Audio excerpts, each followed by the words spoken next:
Assalamualaikum warahmatullahi wabarakatuh. Jumpa lagi dengan saya di Pajak Pintar. Teman-teman sekalian, kali ini saya akan membawakan materi terkait dengan perlakuan PPN atas penjualan LPG, teman-teman ya. Jadi LPG itu ada yang bersubsidi, ada yang tidak bersubsidi. Nah, itu perlakuan pajaknya seperti apa? Mari kita saksikan bersama. Nah, ini teman-teman sekalian, Peraturan Menteri Keuangan Nomor 62 PMK 03 tahun 2022 tentang nilai lain sebagai DPP dan besaran tertentu yang dipungut dan disetor dalam penghitungan PPN atas penyerahan BKP berupa LPG. Ya, baik, saya teruskan. Tujuannya adalah rasa keadilan, kepastian hukum, dan menyederhanakan mekanisme pemungutan PPN LPG tertentu. Ya, baik, selanjutnya.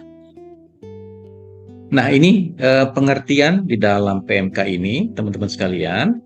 LPG tertentu adalah LPG yang merupakan bahan bakar yang mempunyai kekhususan karena kondisi tertentu, seperti penggunaannya, ya, kemasannya, volume dan atau harganya yang masih harus diberikan subsidi.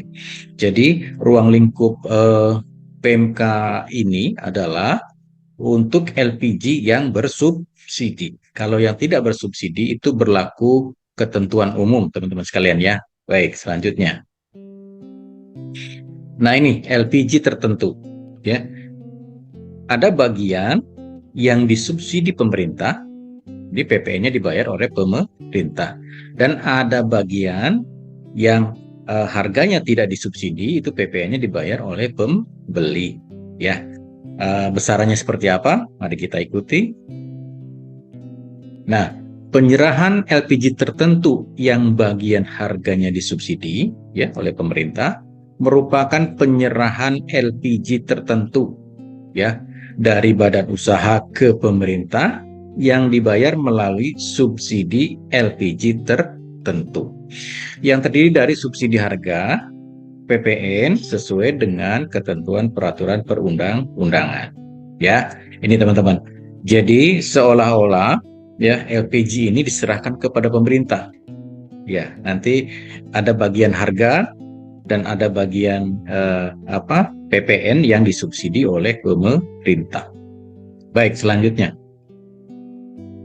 Kemudian PPN yang terutang atas penyerahan LPG tertentu, ini yang LPG subsidi maksudnya, yang bagian harganya tidak disubsidi, ya, ini yang tidak disubsidi ya, untuk titik serah badan usaha dihitung dengan nilai lain sebagai DPP. Ya, kemudian ada untuk titik serah agen atau pangkalan dipungut dan disetor dengan besaran tertentu. Jadi ada dua titik ya teman-teman sekalian. Ada dari badan usaha itu menggunakan nilai lain dan ada yang dari agen atau pangkalan itu dengan menggunakan besaran tertentu. Ya, aturan sebelumnya DPP untuk menghitung PPN yang terhutang atas penyerahan LPG tertentu yang bagian harganya tidak disubsidi menggunakan nilai lain ya. Jadi kalau dulu sebelum peraturan ini itu hanya menggunakan nilai lain. Nah, sekarang ada istilah baru dengan besaran tertentu ya. Baik, selanjutnya. Nah, ini DPP nilai lain ya teman-teman ya. Formula penghitungan nilai lain sebagai DPP ini titik serahnya di badan usaha ya. Titik serah di badan usaha itu formulanya adalah 100/100 ditambah T. T-nya adalah tarif PPN yang berlaku. Jadi sekarang PPN-nya adalah 11%, jadi 100/111. Nanti ketika PPN menjadi 12%, berarti 100/112 dikalikan harga jual eceran. Ya, baik. Selanjutnya. Ini contoh teman-teman sekalian ya. Pada tanggal 12 April 2022, PT Pertamina Persero, ini badan usaha ya, yang mendapat penugasan dari pemerintah untuk melaksanakan kegiatan penyediaan dan pendistribusian LPG tertentu. Ya, otomatis dari Pertamina ya, menyerahkan 15.000 tabung LPG tertentu kepada PT ABC yang telah ditunjuk oleh PT Pertamina sebagai agen. Ya, jadi dari Pertamina dikirim ke agen. Agennya adalah PT ABC. Harga jual yang berlaku pada tanggal penyerahan adalah Rp12.750 per tabung. Baik ya, dari Pertamina ke agen harganya 12.750. Maka atas penyerahan tersebut terhutang PPN dengan penghitungan sebagai berikut. DPP-nya adalah 15.000 tabung ya, dikali 100 per 111, jadi tarif PP-nya 11, jadi ya 100 plus T, jadi 111 ya, dikalikan harga jual eceran, itu 12.750 per tabung. Totalnya adalah DPP-nya 172.297.297 rupiah. PPN-nya berapa? PPN-nya tarifnya 11%. Ya, jadi PPN yang terhutang adalah 18.952.702 rupiah. Ya, gampang ya teman-teman sekalian. Baik, selanjutnya. Nah, ini untuk titik serah agen. Ya, formulanya adalah besaran tertentu. Kalau tadi adalah nilai lain, sekarang menggunakan besaran tertentu. Ya, titik serah agen. Ini per 1 April 2022 ya, ketika tarifnya 11% kemarin ya, mulai 1 April 2022. Formulanya adalah 1,1 per 101,1 dikali harga jual agen dikurangi harga jual eceran. Ya, nanti ketika PPN-nya disesuaikan menjadi 12%, berubah formulanya 1,2 dibagi 101,2 dikali harga jual agen dikurangi harga jual eceran.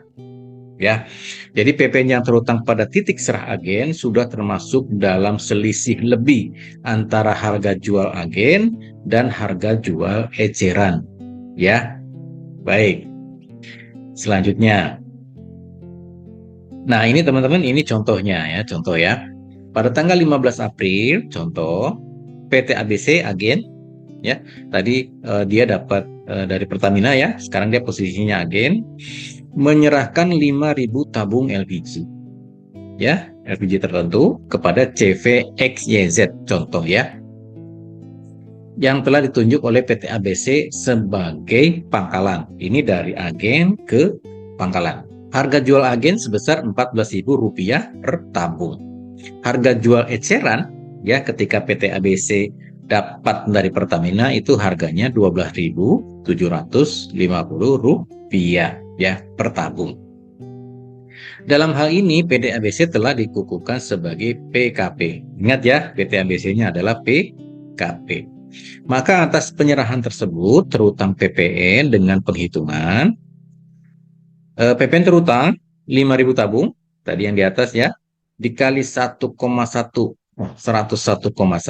dikali 14.000 harga ecerannya ya, harga dari PT ABC ke pangkalannya XYZ tadi, dikurangi harga jual eceran yang berlaku 12.750 ya.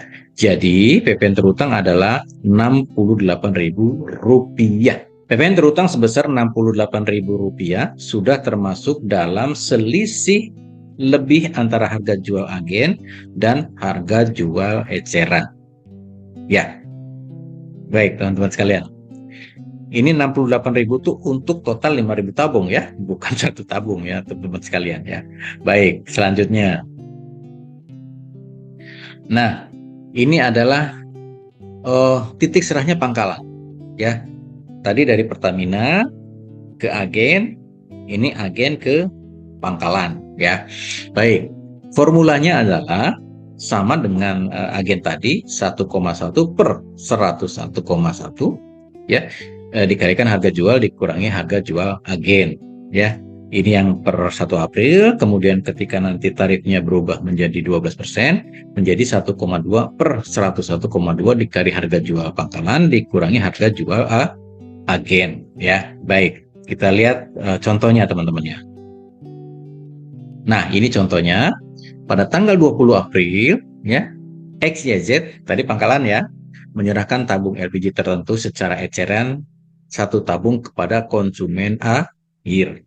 Ya, ingat ya, ini dari pangkalan ke konsumen akhir. Harga jual pangkalan sebesar 15.500. Harga jual agen ya atas perolehan LPG tertentu sebesar 14.000 ya. Jadi si CVXYZ mendapatkan LPG itu seharga 14.000, dijual kembali seharga 15.500 ya. Kemudian PPN terutangnya itu per tabung ya, 1 per 1,1 per 101,1 dikalikan selisih harga antara harga yang diberikan kepada konsumen akhir dengan harga dia perolehannya 14.000 ya. Jadi per tabung dia terhutang PPN Rp16. Ya, seperti itu ya. Kalau yang dijual 1.000 ya kalikan 1.000 aja jadi 16.000 gitu ya kalau 1.000 tabung ya. Baik, selanjutnya. Nah, ini teman-teman, ini adalah tarif PPN yang berlaku ya teman-teman ya. Jadi sejak 1 April 2022 kemarin ya, tarif PP-nya adalah 11%, kemudian nanti akan disesuaikan lagi menjadi 12% sebelum 1 Januari 2025 ya. Itu termuat dalam UU HPP ya. Baik, selanjutnya. Nah, ini faktur pajak dibuat. Kapan dibuatnya, Pak? Untuk badan usaha ini Pertamina ya, itu saat mengajukan permintaan pembayaran subsidi ke KPA, ke pemerintah ya, sesuai ketentuan. Kemudian untuk badan usaha, agen atau pangkalan itu pada saat menyerahkan LPG tertentu atau pada saat pembayaran. Ya, jadi kalau pembayaran mendahului penyerahan berarti faktur pajak dibuat pada saat pembayaran. Ya, begitu teman-teman. Tapi intinya adalah penyerahan dibuat pada saat penyerahan LPG tertentu. Ya, baik. Selanjutnya, nah ini adalah faktur pajak standar yang harus dibuat oleh agen atau pangkalan yang dia merupakan PKP. Ya, jadi di sini ada kode dan nomor seri faktur pajak. Ingat ya, kode transaksinya adalah 05. Kemudian di sini ada B itu adalah pengusaha pajak, identitasnya. Kemudian selanjutnya di sini ada C ya, nama pembeli. Kemudian D nomor urut. E ada nama jenis PKP ya. F adalah harga jual. Terus G adalah jumlah harga jual pengganti uang muka atau termin di sini ya. Ini tata cara pembuatan faktur pajak. Nah, kemudian di bawahnya lagi ada potongan harga, uang muka, PPP, terus PPN dan PPN BM ya, kolom-kolomnya teman-teman sekalian. Baik, selanjutnya. Nah, ini ada kolom nama dan tanda tangan di sini ya. Kemudian ada kolom tanggal. Ya, baik, selanjutnya. Nah, ini di pasal 9 pajak masukan atas perolehan BKP dan JKP sehubungan dengan penyerahan LPG tertentu yang dilakukan oleh badan usaha. Dalam hal ini adalah Pertamina. Itu dapat dikreditkan. Ya, dapat ya. Soalnya dia menggunakan nilai lain. Tapi ketika dia menggunakan besaran tertentu, pajak masukannya tidak dapat dikreditkan. Ya, jadi yang dilakukan oleh agen atau pangkalan dia menggunakan besaran tertentu ya, 1,1 per 101,1. Ya, itu tidak dapat dikreditkan. Baik, selanjutnya. Baik, pajak kuat Indonesia Maju. Terima kasih. Itu teman-teman, itu pengaturan terkait dengan LPG tertentu atau gampangnya adalah LPG bersubsidi. Ya, kalau LPG tidak bersubsidi berlaku ketentuan umum tarif PPN-nya juga tarif PPN umum yang 11% teman-teman ya. Kalau dia bersubsidi, itu ada mekanismenya ya, dari badan usaha penyerahan ke pangkalan, nanti dari pangkalan ke agen, dari agen ke konsumen akhir gitu ya. Itu ada step-stepnya ya. Jadi gambarannya seperti itu teman-teman sekalian. Mudah-mudahan bisa dipahami ya. Untuk sementara ini itu dari saya. Terima kasih atas perhatian. Mohon maaf atas segala kekurangan. Assalamualaikum warahmatullahi wabarakatuh.